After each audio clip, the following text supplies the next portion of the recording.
Welcome to xGameZones, hub to latest popular games, cheat code, reviews, preview and news. Shadowgate for the Nintendo Switch is a wonderful rendition of the 8-bit NES version that is near and dear to many of our hearts. This rendition isn't merely a direct port but a reimagining that still holds true to the classic Shadowgate formula. While the user interface is a bit cumbersome at first, patience and a little time spent in the game will make that an afterthought. Shadowgate is perhaps one of the earliest point-and-click adventure games conceived, and with this modernized version it gets to renew its crown. Please subscribe in our YouTube channel and follow and like us on Facebook #xGameZones.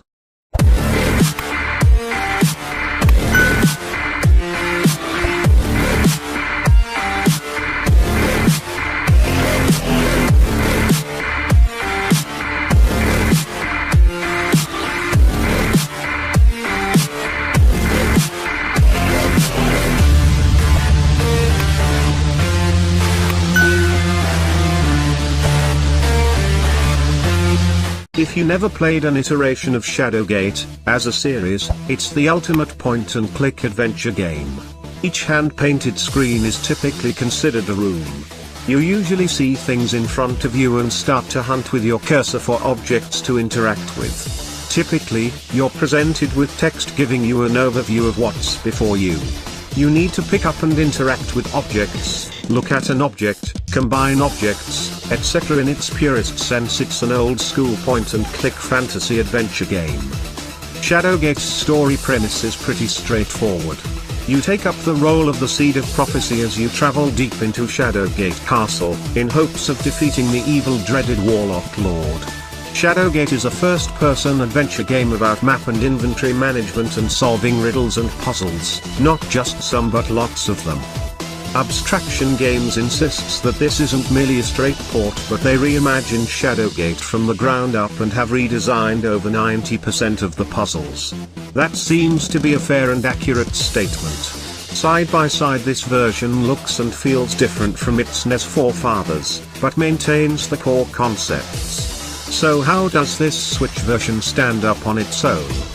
For starters, the user interface, UI, is the subsystem you'll be spending a lot of time with. Unfortunately, the Switch UI comes off as being a bit cumbersome for some reason. You have a wheel with a list of your commands and a tri-wheel, 3 wheels thin wheels, for your inventory, which is navigated with L and R. Then you have an on-screen cursor to navigate. To be quite honest, the UI's use challenges can be attributed to having so many commands at your disposal. With some practice and time in the game, it becomes second nature. Just be prepared early on to accidentally use your skull on a chest and other silly gestures until muscle memory kicks in. There are many reasons to be happy with this Shadowgate version. The puzzles and challenges stand up well to the test of time. They are challenging without being annoying. Having a choice of 4 different difficulty levels really makes for a tailored experience, especially since the game has an in-game hint system that scales with your selected difficulty level. This review was written using the classic medium difficulty level. This level consisted of fewer hints and having to keep an eye on your lit torch. For the rogue amongst us, there is also an Iron Man mode that disables saves and requires players to finish the game in one try. This mode isn't for the faint of heart, as classic medium difficulty was an appropriate challenge even for this puzzle-experienced reviewer. Shadowgate also supports touchscreen control and plays very well in undocked mode. The game also allows for multiple saves and incorporates a cool quick save/load feature using the left and right sticks. This comes in very handy as the next door might hold death behind it. There are indeed deaths in a game, and be prepared for them. Deaths typically happen when a room provides an obstacle, for example fire-breathing dragon, that you need to get by within so many actions, i.e. turns. Actions, like stepping into a water hole without thought or lifting an unguarded chalice, can lead to the same demise. Shadowgate takes great pride in telling you when you've left this realm with a nice Grim Reaper exit screen and voice-over narration about your bad decisions.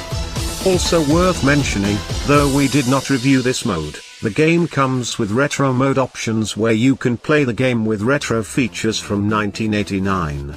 Toggle these 3 independent options on. Choose whether to listen to Hiroyuki Masuno's original chiptunes, move between rooms with pixelated transitions and follow the text in retro format. If you have any comments or suggestion, feel free to comment below. Thank you for watching. Please subscribe in our YouTube channel and follow and like us on Facebook #xGameZones. Don't forget to click the notification bell.